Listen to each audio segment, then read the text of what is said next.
I am grateful for this Je opportunity suis to reconnaissant de cette occasion de commémorer avec vous la naissance de Jésus-Christ, Savior of the world. le Sauveur du monde. His birth was a gift. Sa naissance est un don pour nous tous. John the Apostle, quoting the L'apôtre Savior, Jean, wrote his citant birth le at Sauveur, Easter in exprime en ces mots émouvants la naissance de celui-ci.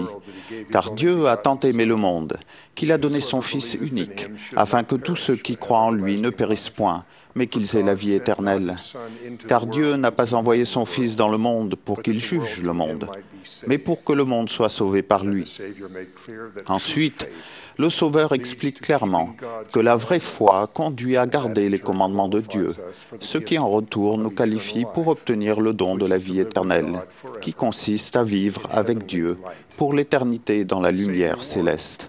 Le Sauveur a averti, et ce jugement, c'est que la lumière étant venue dans le monde, les hommes ont préféré les ténèbres à la lumière parce que leurs œuvres étaient mauvaises. Ensuite, il continue à enseigner, car quiconque fait le mal est la lumière, et ne vient point à la lumière, de peur que ses œuvres ne soient dévoilées. Il complimente ceux qui, plutôt que de se cacher honteux, ont choisi le bien et marchent dans la lumière. Mais celui qui agit selon la vérité vient à la lumière, afin que ses œuvres soient manifestées, parce qu'elles sont faites en Dieu. Un des symboles les plus magnifiques de la naissance de Jésus-Christ dans ce monde est la lumière.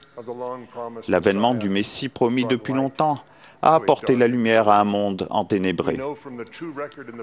Nous savons, selon le récit exact du livre de Mormon, que les prophètes de Dieu avaient depuis longtemps enseigné au peuple que la lumière serait le signe de la naissance du Fils unique de Dieu dans la chair. Samuel, le Lamanite, a prophétisé des années avant la naissance de Jésus.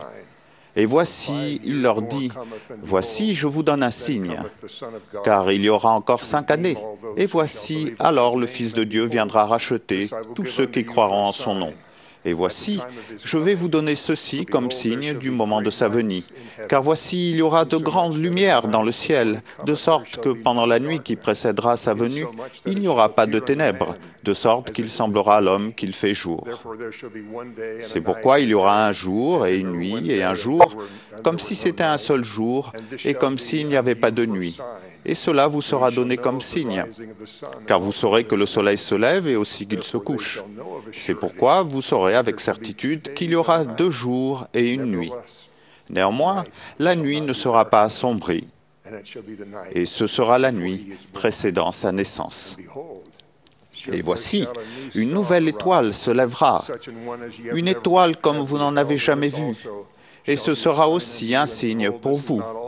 Et voici, ce n'est pas tout. Il y aura beaucoup de signes et de prodiges dans le ciel. Et il arrivera que vous serez tous stupéfaits et étonnés, de sorte que vous tomberez par terre. Et il arrivera que quiconque croira au Fils de Dieu aura la vie éternelle.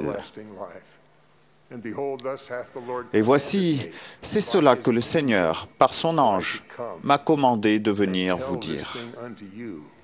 Oui, c'est cela qu'il a commandé que je vous prophétise. Oui, il m'a dit, « Crie à ce peuple, repentez-vous et préparez le chemin du Seigneur. »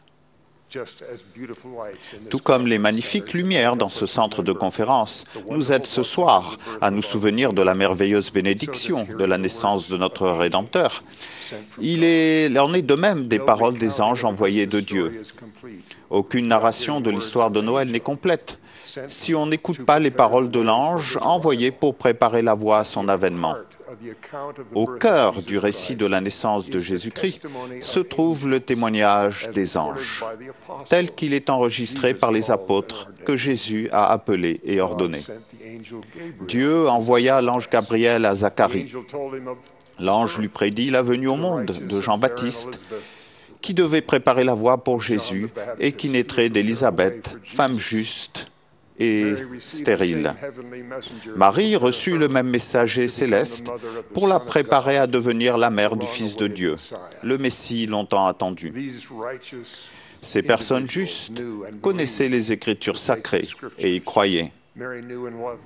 Marie connaissait et aimait cette écriture, une prophétie d'Ésaïe. C'est pourquoi le Seigneur lui-même vous donnera un signe. Voici, la jeune fille deviendra enceinte, elle enfantera un fils et elle lui donnera le nom d'Emmanuel. Il mangera de la crème et du miel jusqu'à ce qu'il sache rejeter le mal et choisir le bien.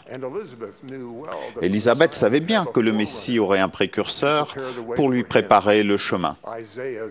Ésaïe, le prophète-poète, avait écrit « Une voix crie « Préparez au désert le chemin de l'Éternel, aplanissez dans les lieux arides une route pour notre Dieu. » Élisabeth et Marie regardaient vers l'avenir avec confiance, en sachant que le Sauveur du monde viendrait et qu'un grand prophète serait son précurseur. Mais en raison de leur profonde humilité, elles furent préparées par l'Esprit à assumer leur rôle sacré dans ces événements grandioses de l'histoire de toute la création. La première présidence a autorisé la création d'un studio de cinéma dans le désert de l'Utah, où on pourrait reconstituer et filmer des scènes du ministère du Sauveur. L'objectif de cette initiative est de rester fidèle au texte des Écritures. Comme ces courts-métrages suivent fidèlement les Écritures, ils peuvent vous paraître ennuyeux. Votre foi et le Saint-Esprit susciteront l'émotion que méritent ces événements qui ont changé le monde. L'Église a près de 50 clips vidéo en phase de montage. Ils seront placés sur un site web et disponibles gratuitement. Ce sera un don gracieux pour tous de la part de la première présidence. On peut en apprendre davantage sur le site web lds.org. Frère Monson, le président de l'Église, a demandé que nous regardions certains passages de ces vidéos. Ils vous apporteront la lumière et la joie des apparitions d'anges qui ont accompagné le don que notre Père Céleste nous a fait de son Fils bien-aimé comme Rédempteur.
Je te salue, toi, à qui une grâce a été faite.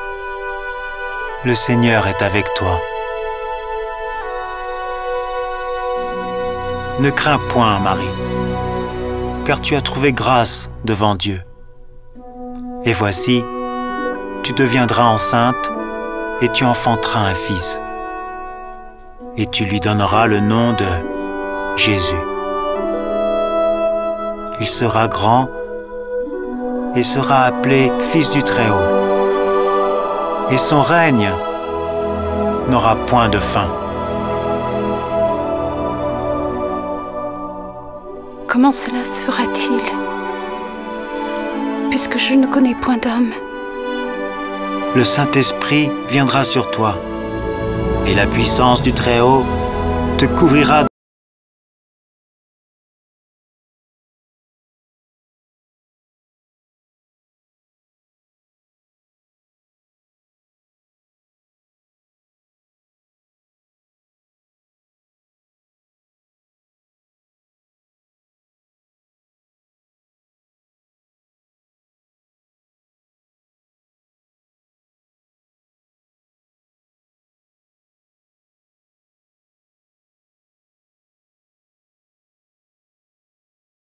selon ta parole.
As you saw and heard, Comme vous l'avez vu et entendu, c'est la lumière et les anges qui ont guidé les personnes ayant eu la bénédiction de participer à ces événements transcendants.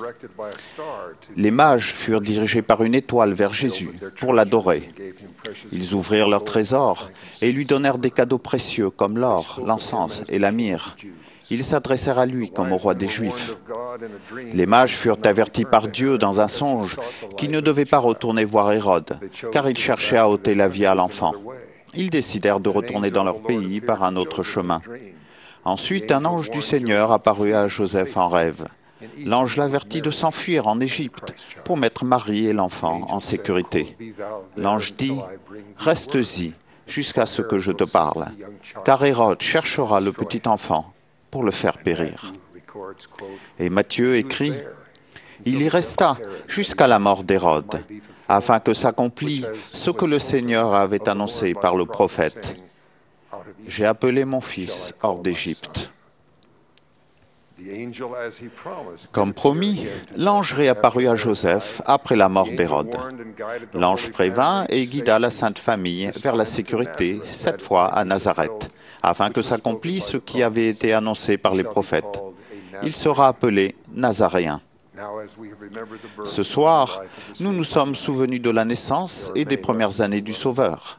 Il y a de nombreuses leçons à en tirer. Pendant que vous regardiez et écoutiez, la plupart de ces leçons vous ont été données, non pas tant par les images et les paroles, que par l'Esprit. Vous avez reconnu et ressenti la vérité.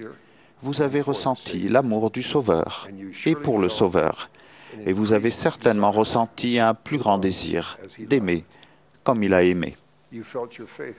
Vous avez senti votre foi grandir envers les prophètes et les serviteurs de Dieu, qu'il s'agisse des anges qu'il envoie pour nous soutenir, que des personnes qu'il appelle à son service pour nous guider.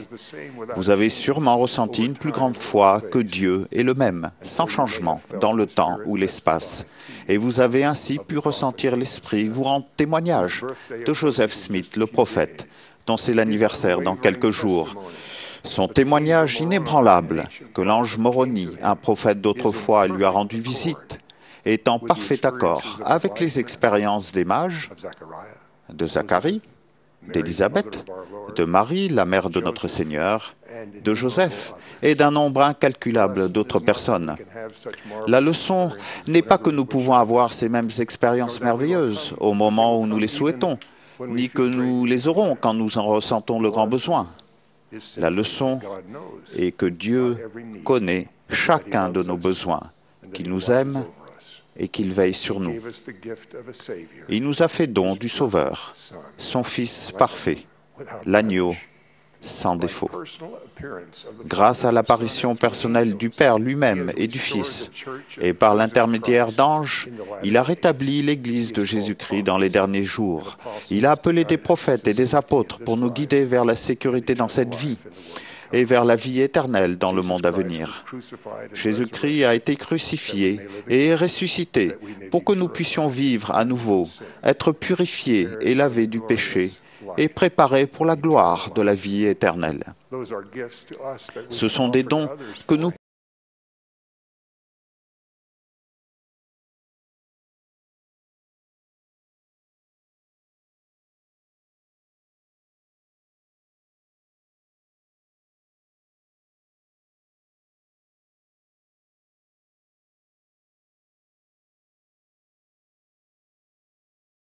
vous a fait, et du mieux que vous pouvez, les offrir aux autres, comme il le ferait lui-même. C'est là l'esprit de Noël et du vrai bonheur quotidien. Jésus est le Christ vivant. En son nom sacré. Amen.